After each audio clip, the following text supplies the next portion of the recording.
Qu'est-ce que l'astrologie? Comment ça marche? Pourquoi nous y intéresser et qu'est-ce qu'elle va apporter dans notre vie?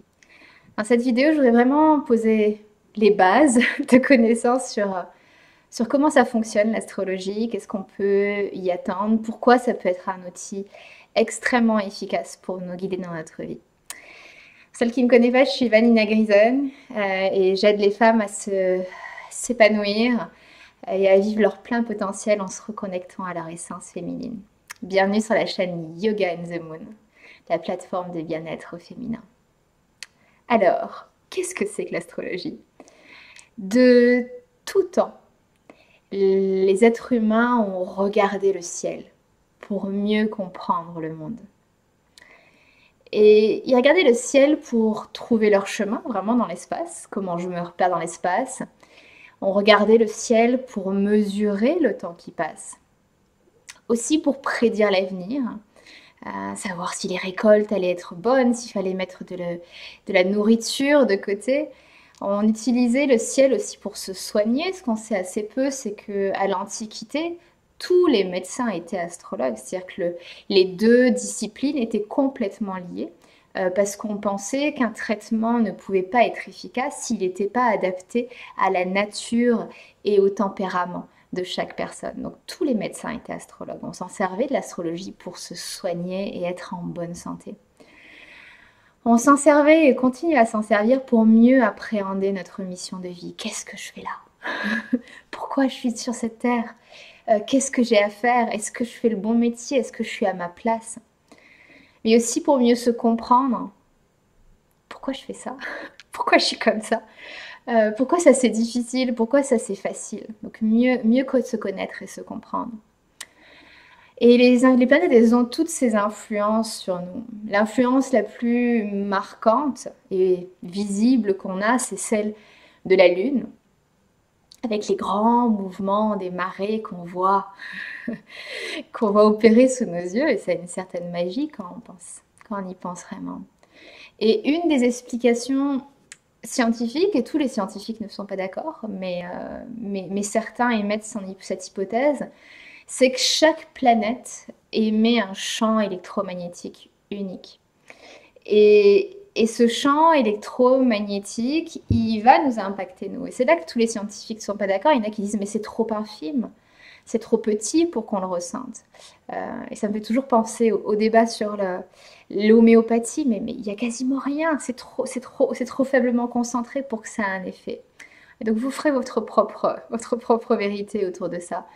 Mais l'idée, c'est qu'à tout moment, au moment où vous regardez cette vidéo, vous êtes influencé par la somme des champs électromagnétiques de l'ensemble des planètes en fonction de leur positionnement dans le ciel.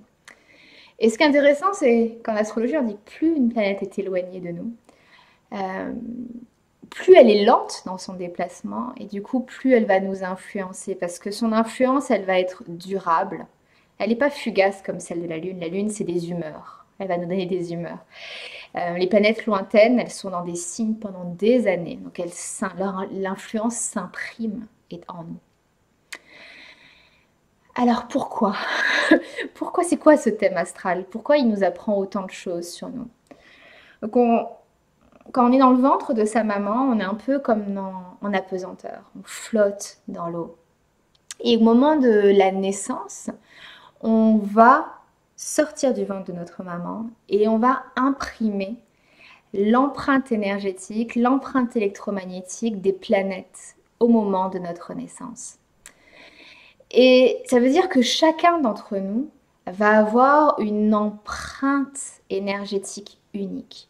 Parce qu'il est très rare que deux êtres humains naissent exactement au même endroit de la planète, exactement au même moment. Il y en a, mais c'est des empreintes qui sont assez uniques parce qu'il y a des points dans notre carte du ciel, notamment l'ascendant, qui sont très influencés par la minute et le lieu à laquelle vous êtes né.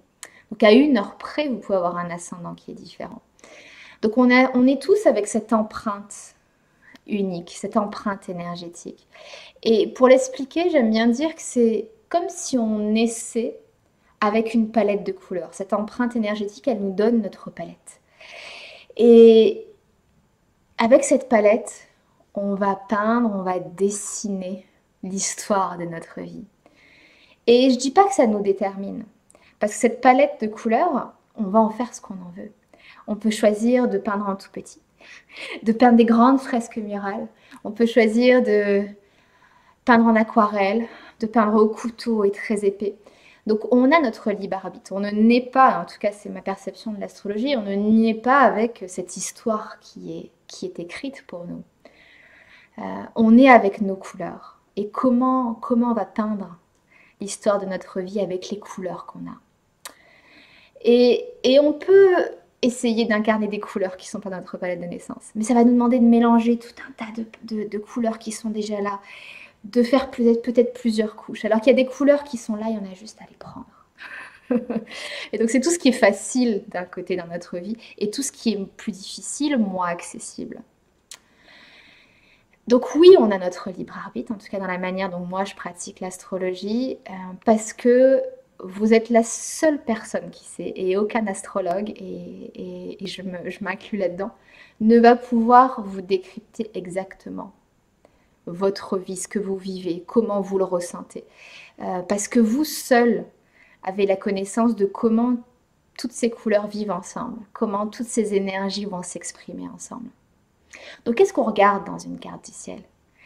Dans une carte du ciel, on va regarder plusieurs éléments. Déjà, qu'est-ce qu'elle représente, cette carte du ciel? Elle représente vous, au moment de votre naissance, tout au centre. Et cette carte du ciel, c'est ce rond. Et au-dessus de la ligne d'horizon, donc l'hémisphère un peu nord de votre carte du ciel, c'est toutes les planètes telles qu'elles étaient positionnées au moment de votre naissance. En dessous de la ligne, c'est toutes celles qui étaient cachées sous la ligne de l'horizon. Donc, ça nous donne une image de la carte du ciel au moment de notre naissance et au lieu où on est né. Et on va voir sur cette carte du ciel les planètes. Les planètes, elles vont représenter les acteurs et les actrices de notre vie. Donc c'est les acteurs du film de notre vie. Et chacune de ces planètes va être positionnée dans un signe. Donc on est tous avec un signe. Le signe que vous connaissez, c'est votre signe solaire, mais il y a plein d'autres énergies en vous. Et ça veut dire que chacun de ces acteurs, actrices, donc votre soleil, votre lune, votre Mars, votre Vénus, va jouer un rôle. Donc moi, je suis Verseau. Mon soleil va jouer le rôle du Verseau. Et ils vont jouer le rôle dans une certaine scène du film. Donc quand vous prenez votre carte du ciel, elle est découpée en 12 petites parts, comme on découperait les parts d'un gâteau. Et chacune de ces parts est une maison. Et elle va représenter la scène du film. Donc si on pense à Indiana Jones, c'est pas les mêmes énergies quand il est dans le désert ou quand il est dans la montagne enneigée. Donc même si je suis Verseau, je vais être très différente de quelqu'un qui a son soleil en Verseau dans une autre maison. Et ça va être le cas pour toutes nos planètes en fonction de leur positionnement. Donc les planètes sont les acteurs et les actrices qui jouent un rôle, le signe, dans une scène, les maisons. Et le dernier élément qu'on regarde dans une carte du ciel, si vous sortez votre thème astral, c'est tous ces petits fils au milieu. Et ces fils, on appelle ça les aspects. C'est les relations entre les planètes. C'est les relations entre les acteurs et les actrices de votre vie. Est-ce qu'ils s'entendent bien? Donc si vous les imaginez tous assis autour d'une table de réunion, il y a certains qui sont assis les uns à côté des autres et puis ils peuvent discuter tout le temps. Ils se connaissent bien, ils ont l'habitude de travailler ensemble, ils voient le monde de la même façon parce qu'ils sont assis du même côté de la table. Et il y a des parties de nous-mêmes qui ne s'entendent pas. Parce qu'elles n'ont pas la même perspective, elles sont en face l'une en face de l'autre par exemple. Donc elles voient la vie d'autre façon. Et elles sont tout le temps obligées de discuter pour trouver des compromis, pour tomber d'accord. Et donc c'est toutes ces parties de notre vie qui sont plus difficiles, qui sont plus laborieuses. Ces polarités qu'on ressent, on arrive à les lire dans la carte du ciel. Mais rien n'est négatif dans une carte du ciel, parce que même s'il y a des éléments qui semblent plus difficiles que d'autres, parce qu'il y a des planètes qui ne s'entendent pas, qui sont un peu en conflit, ou parce que vous avez des planètes qui sont dans des signes qu'elles n'aiment pas trop. Nos planètes, elles sont confortables dans certains signes, moins confortables dans d'autres. Donc tout ça, faut pas le lire en disant « Oh mon Dieu, je suis foutue !» Parce que tout ce qui est plus difficile, c'est justement ce qui va nous obliger à travailler, ce qui va nous obliger à nous dépasser. Et c'est là où on va avoir le plus grand potentiel de maîtrise. Et souvent, quand des choses sont faciles, les dons qu'on a, parfois on les laisse sur une étagère et on n'y fait plus attention. Alors que ce qui est difficile dans notre vie, on a été obligé de trouver des solutions. Et c'est souvent là-dedans qu'on brille. Donc votre carte du ciel, elle vous montre aussi tout ce que vous avez dû dépasser et qui est souvent, devient souvent votre zone d'expertise. Et je vais clôturer cette vidéo avec 3 petites clés de lecture pour celles qui ont hâte d'aller creuser un petit peu leur carte du ciel après ce que j'ai partagé. Vous pouvez regarder les 3 marqueurs principaux de votre personnalité. Quels sont-ils? Votre signe solaire, ça vous le savez. Votre lune, en général on le sait un petit peu moins, et votre ascendant. Donc le soleil, il faut regarder le signe dans lequel est votre soleil, il représente votre identité. C'est vraiment votre essence, le soleil. C'est là où vous brillez le plus. Notre soleil, il nous dit beaucoup sur notre chemin de vie parce qu'il nous montre là où on a le plus grand potentiel de briller. Et il va représenter ce qu'on veut dans la vie. Qu'est-ce que je veux? L'ascendant, lui, c'est le visage qu'on va montrer au monde. C'est vraiment la première chose que les gens voient de nous quand on ne nous connaît pas. C'est notre ascendant. Et parfois, très souvent, nos traits physiques vont être ceux d'un ascendant. Donc, si vous avez les cheveux un peu en l'air comme moi, complètement indomptable, parce que je suis ascendant lion. Et vous observerez, les ascendants lions, ils ont... les soleils lions ont parfois ça aussi, mais les ascendants lions, il y a ce côté un peu indomptable dans la chevelure qu'on peut reconnaître. Donc c'est le visage que l'on porte au monde, les premières choses que les gens voient de nous quand ils ne nous connaissent pas vraiment. Et l'ascendant, donc si le soleil c'est ce que je veux, l'ascendant c'est comment j'obtiens ce que je veux, c'est vraiment le comment.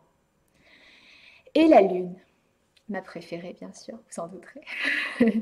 La lune c'est ce qui est plus intime, ce qui est plus à l'intérieur. On dit que c'est notre enfant intérieur notamment. C'est la partie de vous qu'on voit pour ceux qui vous connaissent bien. À moins que votre lune soit dans le même signe que votre ascendant, que votre soleil, auquel cas c'est un petit peu moins caché. Et je dis toujours que la lune, c'est la clé de notre bonheur. Pourquoi? Parce que la lune, ça représente ce dont on a besoin à n'importe quel moment pour se sentir bien, pour être heureuse.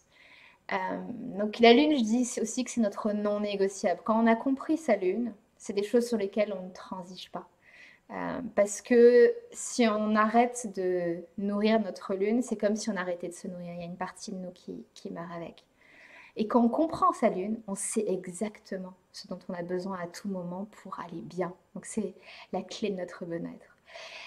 Donc le soleil, ce que je veux, l'ascendant, comment j'obtiens ce que je veux. La lune, c'est ce dont j'ai besoin.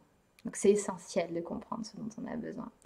Vous pouvez explorer les signes de vos 3 marqueurs pour commencer à mieux comprendre votre carte du ciel.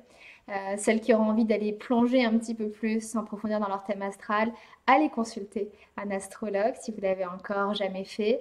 Si vous voulez faire une lecture de thème astral avec moi, c'est possible. Vous avez toutes les informations en dessous de la vidéo. Je fais 3 types de lecture astrale. Je fais des thèmes astrales chemin de vie, donc pour vous aider à vous orienter dans votre vie. Est-ce que je suis au bon endroit? Est-ce que je suis en train de faire les bons choix? Quelles sont les grandes étapes de ma vie dans laquelle je suis? Qu'est-ce qui m'attend l'année prochaine? Donc les lectures chemin de vie, les lectures business, donc spécifiquement pour regarder quelles sont les opportunités pour vous dans votre business en ce moment, sur quoi il faut que vous concentriez votre énergie pour vous développer. Et toutes les questions que vous vous posez autour de votre développement professionnel. Et enfin, je fais de l'astrologie parentale pour mieux comprendre nos bébés, nos enfants et pouvoir leur apporter ce dont ils ont besoin. Donc j'espère retrouver certaines d'entre vous en consultation individuelle. Pour les autres, j'espère vous avoir insufflé la curiosité d'en apprendre plus sur l'astrologie. Et je vous dis à très bientôt sur cette chaîne ou ailleurs.